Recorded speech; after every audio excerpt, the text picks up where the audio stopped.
सब लोग बोलते हैं कि हमजा अली मज़ारी उजैर ब्लोस से ज्यादा पावरफुल था और ऑनेस्टली पहली बार मूवी देखने के बाद मुझे भी यही लगा था। लेकिन जब मैंने मूवी को दोबारा देखा तो कुछ ऐसी डिटेल्स नोटिस की जिन्होंने मेरी सोच ही बदल दी। और वीडियो के एंड तक मैं ये प्रूव कर दूंगा कि कई सिचुएशन में उजैर ब्लोस हमजा से ज्यादा पावरफुल था। पावरफुल मतलब फिजिकल स्ट्रेंथ नहीं, पावरफुल मतलब कैरेक्टर की नेचुरल वैल्यू, इन्फ्लुएंस और पर्सनैलिटी। और ट्विस्ट ये है, हमजा भी कहीं ना कहीं इस बात को जानता था, इसलिए पूरी मूवी में उसने उजैर को हराने के लिए गन से ज्यादा साइकोलॉजी का यूज किया। अब भाई सोचो, अगर कोई कैरेक्टर इतना ही वीक होता तो उसके लिए इतनी प्लानिंग करने की जरूरत ही क्या थी, सीधा गोली मार देता, गेम ओवर। लेकिन हमजा ऐसा नहीं करता है और यहीं पे मूवी का सबसे बड़ा हिडन डिटेल छुपा हुआ है। सबसे पहले एक बात क्लियर कर देते हैं कि लोग उजैर को किस नजर से देखते हैं। डम्ब, ब्लाइंड ट्रस्ट करता था, हर बार मैनिपुलेट हो गया था। और ऑनेस्टली मूवी देखने के बाद पहली नजर में मुझे भी ऐसा ही लगा था। बट भाई मूवी को दोबारा देखो,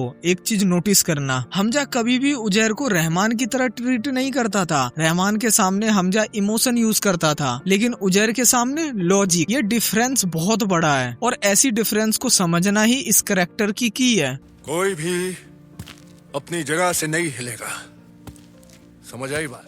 चलो मूवी के स्टार्टिंग वाले सीन पे चलते हैं। रहमान का बेटा मर चुका है, रहमान के अंदर सिर्फ एक ही इमोशन है, बदला। उसे पॉलिटिक्स नहीं देखनी, उसे फ्यूचर नहीं देखना, उसे सिर्फ बदला चाहिए। और एग्जैक्टली इसी वजह से हमजा उसको मैनिपुलेट कर देता है। बस एक लाइन बोलता है और रहमान को वही जस्टिफिकेशन मिल जाता है जिसका वो पहले से वेट कर रहा था। अब भाई इधर कैमरा थोड़ा उजैर पे ले जाओ। नोटिस किया, उजैर उस मोमेंट पे रहमान को रोकने की कोशिश करता है, वो सीधा अटैक सपोर्ट नहीं करता। क्यों? क्योंकि उस वक्त वो इमोशन से नहीं, लॉजिक से सोच रहा था। और यहीं पे पहली बार हमजा को अपनी स्ट्रेटेजी चेंज करनी पड़ती है। अब वो रहमान को नहीं, उजैर को कन्विंस कर रहा था। एक लॉजिकल आर्गुमेंट देता है कि अगर तुम लोग इस वक्त जवाब नहीं दोगे तो सामने वाला और स्ट्रांग हो जाएगा। और तब जाके उजैर मानता है। अब सच सच बताओ, अगर उजैर भी रहमान की तरह सिर्फ इमोशनल होता तो हमजा को इतनी मेहनत करनी पड़ती? बिल्कुल नहीं। यहीं पे मुझे पहली बार लगा ये बंदा लोगों की सोच से ज्यादा डेंजरस है। बट भाई यहीं से उजैर की सबसे बड़ी स्ट्रेंथ और सबसे बड़ी वीकनेस दोनों स्टार्ट होती है, उसका ट्रस्ट। देखो, ब्लाइंड ट्रस्ट और लॉयल्टी ये दोनों सुनने में सेम लगते हैं, लेकिन एक्चुअली में दोनों अलग चीजें हैं। लॉयल बंदा तुम्हारे लिए खड़ा रहेगा, ब्लाइंड ट्रस्ट करने वाला तुम्हारे अगेंस्ट एविडेंस भी इग्नोर कर देगा। और उजैर इन दोनों के बीच में कहीं फंस गया था, इसी वजह से लोग उसको समझ ही नहीं पाए। एक सीन याद करो जब रहमान अरेस्ट हो जाता है, सिचुएशन ऑलरेडी कंट्रोल से बाहर है। ऐसे टाइम पे नॉर्मल गैंगस्टर क्या करता, अपने आदमी जमा करता, बैकअप रेडी करता और हर जगह इन्फॉर्मर्स भेजता। लेकिन उजैर क्या करता है, हमजा बोलता है चल घर, और उजैर एक भी सवाल नहीं पूछता, सीधा उसके साथ घर चला जाता है। पहली नजर में ये स्टूपिडिटी लगती है और ऑनेस्टली थी भी। लेकिन भाई क्वेश्चन ये है कि वो ऐसा क्यों करता है? क्योंकि उसके लिए ट्रस्ट प्रूफ से बड़ा था। उसको लगता था जिस बंदे ने मेरी फैमिली के लिए जान रिस्क पे लगाई है वो मुझे धोखा नहीं दे सकता। और यहीं से हमजा गेम जीतने लगता है। ध्यान देना, हमजा ने उजैर का ट्रस्ट चोरी नहीं किया, हमजा ने उजैर का ट्रस्ट अर्न किया है। दोनों में डिफरेंस बहुत बड़ा है और इसी वजह से मैं मानता हूँ उजैर वीक नहीं था, वो बस इमोशनली ट्रांसपेरेंट था। उसके इमोशंस उसकी आंखों में दिख जाते थे। और साइकोलॉजी की दुनिया में सबसे आसान टारगेट वही होता है जिसकी फीलिंग तुम पढ़ सकते हो।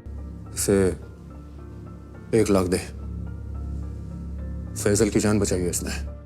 अब एक और हिडन ऑब्जर्वेशन, ध्यान से सुनना। जब एसपी रहमान डकैत को पकड़ लेता है तब हमजा उजैर को लेके सीधा एसपी के पुलिस स्टेशन पहुंच जाता है, खुफिया पुलिस स्टेशन जिसको कोई नहीं जानता था। अंडरग्राउंड लोकेशन, टाइमिंग, एस्केप सब कुछ उसको पता होता है। बट भाई एक सेकंड के लिए सोचो, उजैर एक बार भी नहीं पूछता तू इतना सब जानता कैसे है। सीरियसली, अगर तुम्हारा दोस्त अचानक रॉ लेवल की प्लानिंग करने लगे तो तुम कम से कम एक बार तो पूछोगे ही, भाई सोर्स क्या है, कहाँ से तुझे ये सब नॉलेज मिली, तुझे कैसे पता चला कि एसपी का खुफिया पुलिस स्टेशन यहाँ पे है? एक बार तो पूछना चाहिए था। लेकिन नहीं, क्यों? क्योंकि उसके दिमाग में उस वक्त इन्वेस्टिगेशन नहीं चल रही थी, रिलेशनशिप चल रहा था। और यही डिफरेंस है एक इन्वेस्टिगेटर और लॉयल इंसान में। एक प्रूफ ढूंढता है, दूसरा इंसान। अब भाई एक सवाल है, अगर उजैर इतना ही वीक था तो हमजा ने उसको रहमान की तरह खत्म क्यों नहीं किया? सीरियसली सोचो, रहमान को मैनिपुलेट किया, उसकी गैंग खत्म कर दी, उसकी डेथ भी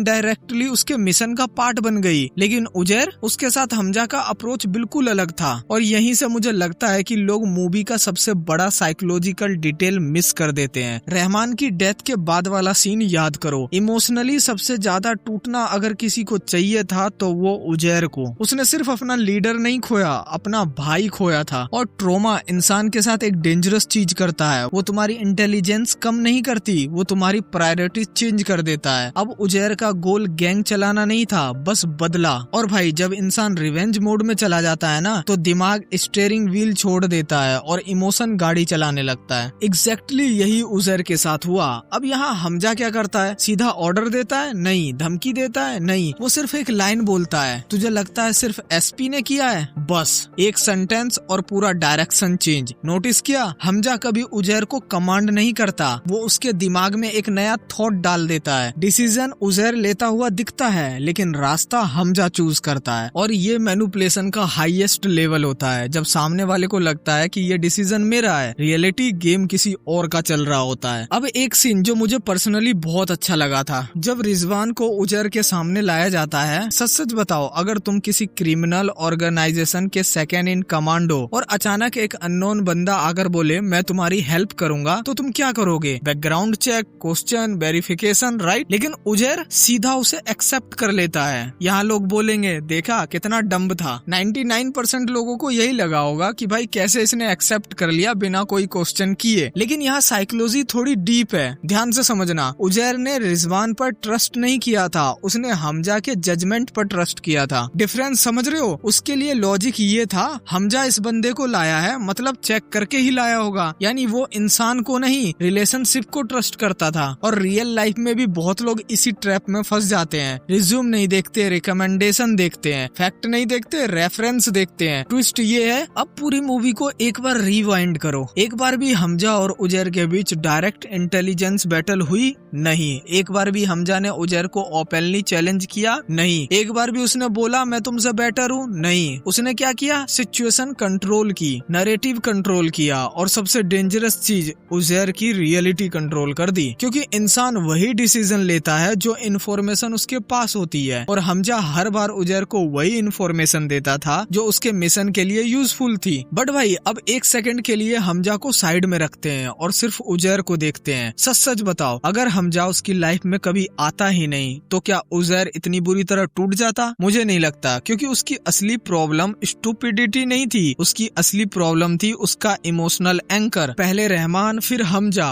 उजैर हमेशा किसी न किसी को फॉलो कर रहा था, कभी खुद को लीड ही नहीं किया, और यही उसकी ट्रेजेडी थी। किसी भी हाल में एसपी का सर चाहिए मुझे।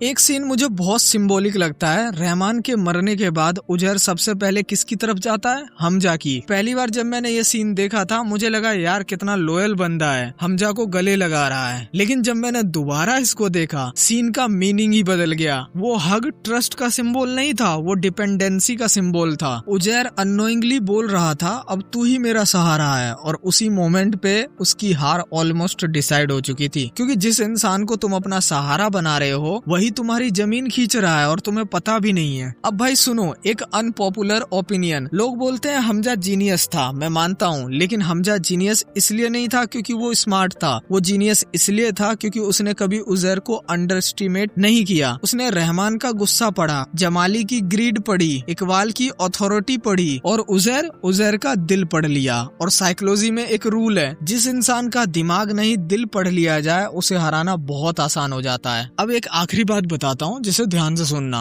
रियल लाइफ में भी दो तरह के लोग होते हैं, एक जो हर रूम में घुसते ही सबको इम्प्रेस कर देते हैं, और दूसरा जिनके लिए लोग बिना बोले खड़े हो जाते हैं। पहले टाइप के लोग सक्सेसफुल जल्दी बन जाते हैं, दूसरे टाइप के लोग याद ज्यादा रखे जाते हैं। और उजैर दूसरे टाइप का इंसान था। उसकी प्रॉब्लम ये नहीं थी कि उसके पास पावर नहीं थी, प्रॉब्लम ये थी उसने अपनी पावर का स्टीयरिंग व्हील दूसरों के हाथ में थमा दिया था। और लाइफ का सबसे डेंजरस डिसीजन भी शायद वही होता है, अपनी जिंदगी का कंट्रोल किसी और को दे देना। तो मेरे हिसाब से हमजा बेटर स्ट्रेटेजिस्ट था, लेकिन उजैर बेटर ह्यूमन था और शायद इसी वजह से गेम हमजा जीत गया। लेकिन सिंपैथी, रिस्पेक्ट और ऑडियंस का दिल कई जगह उजैर जीत गया। खैर ये मेरा अंडरस्टैंडिंग ओपिनियन है। अब तुम बताओ, अगर तुम हमजा की जगह होते तो क्या तुम उजैर जैसे लॉयल इंसान को यूज करते या उसे अपना सबसे स्ट्रॉन्ग पार्टनर बना लेते? कमेंट करके जरूर बताना। बाकी मिलते हैं नेक्स्ट वीडियो के साथ। बट भाई वीडियो को लाइक नहीं करते यार, वीडियो को लाइक करो एंड चैनल को सब्सक्राइब करना तो लोग भूल ही गए हैं भाई। नीचे एक सब्सक्राइब का बटन भी होता है, उसको क्लिक करो एंड सब्सक्राइब कर देना ब्रो। बाकी मिलते हैं नेक्स्ट वीडियो के साथ, तब तक के लिए bye bye, ta-ta, take care, जय हिंद, जय भारत।